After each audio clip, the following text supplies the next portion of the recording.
जब रावण ने धरा श्री राम का वेश। रावण जब सीता जी का हरण करके लंका ले गया, तब माता सीता अशोक वाटिका में वट वृक्ष के नीचे बैठकर केवल प्रभु श्री राम का स्मरण और चिंतन करती रहती थी। रावण बार बार आकर सीता जी को धमकाता था, लेकिन वे कुछ नहीं बोलती थी। यहाँ तक कि रावण ने श्री राम के वेश में आकर माता सीता को भ्रमित करने की कोशिश की, लेकिन फिर भी वह सफल नहीं हुआ। रावण थक हार कर जब अपने शयन कक्ष में पहुंचा, तो मंदोदरी, जो ये सब पहले से जानती थी, बोली, आपने तो राम का वेश भी धरा था, फिर क्या हुआ? रावण बोला, जब मैं राम का रूप लेकर सीता के समक्ष गया तो सीता मुझे नजर ही नहीं आ रही थी।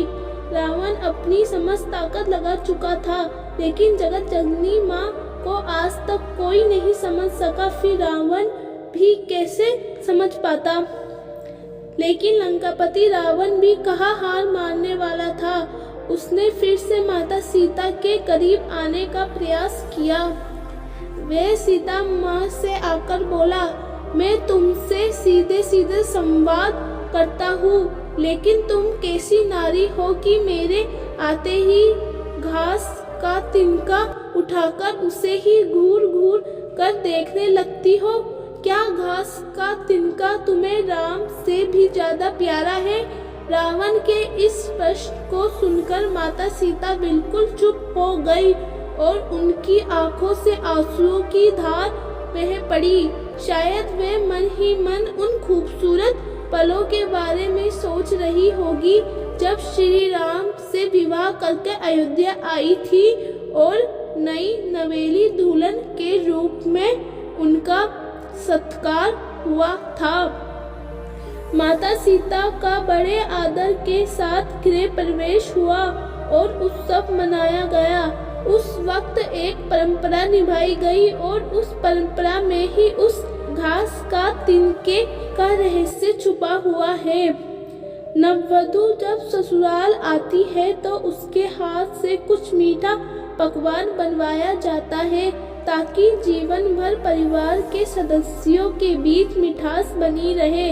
इसलिए सीता ने उस दिन अपने हाथों से घर पर खीर बनाई और समस्त परिवार, राजा दशरथ सहित चारों भ्राता और ऋषि संतों को परोसी।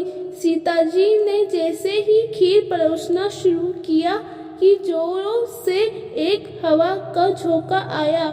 सभी ने अपनी अपनी पत्तल संभाली। सीता जी कुछ समझ पाती कि राजा दशरथ जी की खीर पर एक छोटा सा घास का तिनका आकर गिर गया। सीता जी ने उस तिनके को देख लिया, लेकिन अब खीर में हाथ कैसे डाले, ये प्रश्न था। तब सीता जी ने दूर से ही उस तिनके को घूरकर जो देखा, तो वो तिनका जलकर राख का एक छोटा सा बिंदु बनकर रह गया। सीता जी ने मन ही मन सोचा कि अच्छा हुआ किसी ने नहीं देखा। लेकिन राजा दशरथ ये सब देख रहे थे। फिर भी दशरथ जी चुप रहे और अपने कक्ष में चले गए और वहां सीता जी को बुलाया।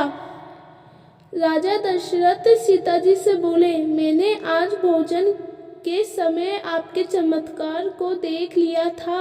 आप साक्षात जगत जननी का दूसरा रूप है।